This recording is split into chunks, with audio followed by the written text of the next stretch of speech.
warahmatullahi ta'ala wabarakatuh. Alhamdulillah, alhamdulillah, salatu wassalamu ala ashrafir rasulillah wa ala alihi wa sahbihi ajma'in. Amma ba'd. ബഹുമാനപ്പെട്ട ഉസ്താദ് അവറുകളെ, രക്ഷിതാക്കളെ, എൻ്റെ വിദ്യാർത്ഥി സുഹൃത്തുക്കളെ, പാവനമായ റബീഉൽ അവ്വൽ മാസം സുന്ദരമായ ഈ സുദിനത്തിൽ നിങ്ങളുമായി സംവദിക്കാൻ കഴിഞ്ഞതിൽ ഞാൻ ആദ്യം തന്നെ അല്ലാഹുവിനെ സ്തുതിക്കുന്നു. അൽഹംദുലില്ലാഹ്, അൽഹംദുലില്ലാഹ്.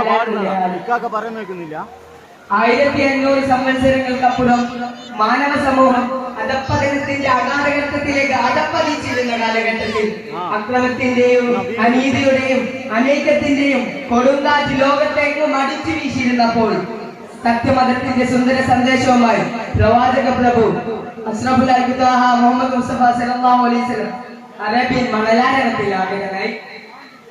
ജനന സമയത്ത് തന്നെ പല മഹാത്ഭുതങ്ങളും ദൃശ്യമായത് അവിടുത്തെ ശ്രേഷ്ഠതയ്ക്ക് മകുടം ചാർത്തുന്നു.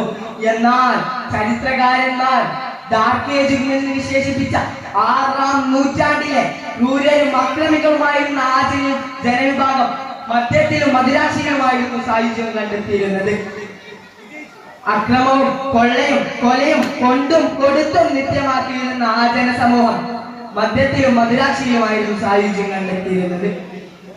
മനുഷ്യത്വത്തിന്റെ ബാലപാഠം പോലും വായിക്കാത്ത സംസ്കാര ശൂന്യരായ ആ ജനവിഭാഗത്തിലേക്ക് സന്മാർഗത്തിന്റെ സന്ദേശവുമായി പ്രവാചകൻ കടന്നു ചെന്നപ്പോൾ അവർ നബിയെ മർദ്ദിച്ചവശനാക്കുകയും വിമർശനത്തിന്റെ കൂരമ്പുകൾ നബിക്കെതിരെ എഴുതുവിടുകയും ചെയ്തുവെങ്കിലും ചിതറാത്ത ചിന്തത്തോടും പതറാത്ത പാദത്തോടും കൂടി അവിടുന്ന് പ്രബോധനം തുടരുകയും അങ്ങനെ വെറും 23 വർഷം കൊണ്ട് ധർമ്മത്തിന്റെയും നീതിയുടെയും വെളിച്ചം കാണാത്ത അന്ധകാരത്തിൽ ജനിച്ചു വളർന്ന ആ ഭീകര ഹൃദയങ്ങളിലേക്ക് സന്മാർഗത്തിന്റെ പൊൻപ്രഭ ചെല്ലുകൊണ്ട് അവരെ ലോകത്തിന്റെ നേതാക്കളും ജേതാക്കളുമാക്കി മാറ്റിയെടുത്തു.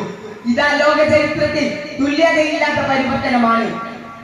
അതുകൊണ്ട് തന്നെയാണ് ലോക ചരിത്രകന്മാരും എഴുത്തുകാരും ചിന്തകന്മാരും എല്ലാം അവരുടെ നാവിൻ തുമ്പിലൂടെയും തൂലിക തുമ്പിലൂടെയും നബി സല്ലല്ലാഹു അലൈഹി വസല്ലം തങ്ങളെ പ്രശംസിക്കുന്നത്.